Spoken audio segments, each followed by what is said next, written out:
This is a very well-known, internationally known even facility. That's kind of what I've always tried to champion in my operations here is excellence. We have a holistic approach, so we help from the design of the experiments, from the sequencing through the data analysis. We're not just machines that perform analysis. We really treat you as a colleague. A lot of investigators keep coming back to us, largely because of the feeling that they get working with the folks here.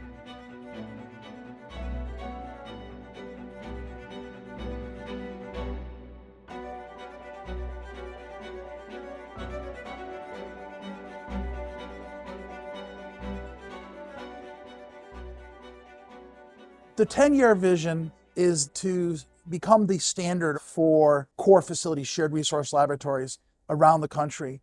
Last couple of years, we've invested heavily with institutional, federal, and state funding, about $4 million in next generation technology. And that's great because we have the tools, but more importantly, we have invested in the development of and growth of 50 dedicated researchers who are focused on that technology.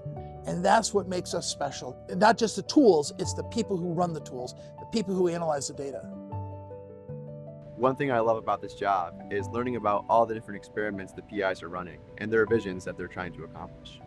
We really get to make a difference in their research by bringing our expertise, our instrumentation. Investigators like to come over here and talk to us. It's not something you send out to a company and you just get something back. You can actually see the person, you can talk to the person, you know where that person works. Really the main value of us is being able to identify what the needs are of the investigator, identify experimentation, and really come up with a strategy or solution that will help fit their needs. I think when people think about shared resource laboratories or facilities like ours, they think about the equipment first. And that's a big deal, right? We have to have this equipment. But I think a bigger part is actually the people that we have here. We have a lot of dedicated staff with years of experience. Those people allow us to really push the limits. Our team is focused on educating themselves in the next generation of the technology so that when you come to us, we already have an answer. Or if we don't have an answer, we're going to work with you to build that technology, or build that answer. Cutting edge technology is really important to us. We try to listen to all the researchers, the type of questions they're asking, and make sure that what we're providing them is going to help answer those. What we try to do is to stay ahead of the curve because we want to know where the field is going. And then when researchers come to us, we can advise them on the best way to use that technology to further their research. We can have equipment that a single lab would have trouble maintaining that level of equipment or supporting that level of expertise.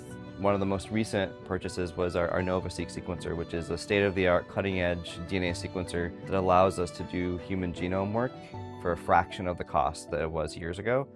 The kinds of experiments you can do with mass spectrometers is actually quite amazing, and the technology has advanced very rapidly over the past 10 years. But with advanced capabilities, you need more advanced expertise in order to do these experiments. Not everyone has the knowledge of running the instruments, but they could use the data and the analysis that comes from the instruments. I have facilities and people who are running these facilities who are going to do the work and are going to help me get the answer. So I'm not just out there on my own. I have a partner who knows that technology, knows that process, so that I don't have to worry about that. I can focus on the science. What are the samples I need? How do we analyze them? And then what are the results at the end? We work together with the other resource laboratories pretty regularly and pretty consistently. Having this many good facilities under one roof is really beneficial to the university community. Flow cytometry is integral in a ton of research techniques. Samples will come into us, we will do some processing, and we will hand those samples off to the next group that can push it to the next step of the process. What super resolution does is it allows us to see, to zoom in, to see even more clearly where those things are located.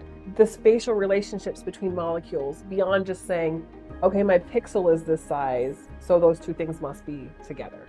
And it's more than just taking a picture, because what we're actually doing with our images is we're collecting scientific, quantifiable data.